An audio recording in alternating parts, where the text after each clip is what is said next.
प्रधानमंत्री जी, INDI alliance संपत्ति redistribution की बात कर रही है। आपको क्या लगता है ये मुमकिन है, और जो ये देश के जो मतदाता हैं ऐसी प्लान से प्रभावित होंगे? इसको टुकड़ों में नहीं देखना चाहिए, उनकी पूरी थॉट प्रोसेस के साथ जोड़ करके देखना चाहिए।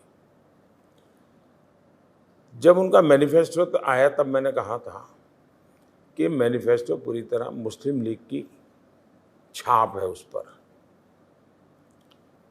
डॉक्टर मनमोहन सिंह जी का बयान था, और जिस मीटिंग में मैं मौजूद था उसमें उन्होंने कहा था कि भारत की संपत्ति पर पहला अधिकार मुसलमानों का है। अब जब मैंने ये कहा तो मीडिया वाले, उनकी जो इकोसिस्टम है, उसने तूफान खड़ा कर दिया कि मोदी तो गलत बोल रहे हैं। तो मैंने 2 दिन के बाद मनमोहन सिंह जी की प्रेस कॉन्फ्रेंस ला करके रख दी, तो फिर वो बोलते बंद हो गए। तो ये एक घटना।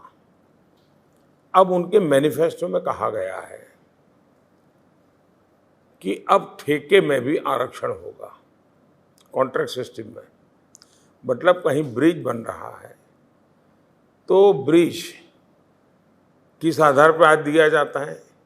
जो कंपनी लेना चाहती है उसमें रिसोर्सफुल है कि नहीं, एक्सपीरियंस है कि नहीं, कैपेबिलिटी है कि नहीं है, वे इस काम को समय पर करने की उनकी क्षमता है कि नहीं है। इन सब को देख करके उसको टेंडर मिलता है, तब जाके वो। अब कहते हैं उसमें भी हम माइनॉरिटी को आरक्षण देंगे, मुसलमान को आरक्षण देंगे। ये सारी घटनाओं को एक साथ जोड़ करके देखें तो जब ये कहते हैं हम इनहेरिटेंस टैक्स लगाएंगे, मतलब जो भी संपत्ति लेगी तो संपत्ति पर अधिकार किसका होगा? जो मनमोहन सिंह जी कहा था उनका होगा। अगर ये सीधा सीधा पूरा कैनवास पर रखो तो इसका लॉजिक यही निकलता है, ये देश कैसे स्वीकार करेगा? दूसरा, क्या दुनिया के किसी डेवलपिंग कंट्री ने इस प्रकार का पागलपन किया है क्या?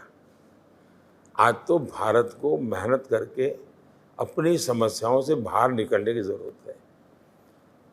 हमने कोशिश करके 25 करोड़ नागरिकों को गरीबी से बाहर लाए हैं। हमें ये कोशिश करनी चाहिए। पहले जहां सैकड़ों स्टार्टअप्स थे, आज 1.25 लाख से ज़्यादा स्टार्टअप्स हैं, यूनिकॉर्न्स हैं। आपको समाज में ताकत बढ़े उस दिशा में जाना चाहिए, और वही एक सही परिणाम है।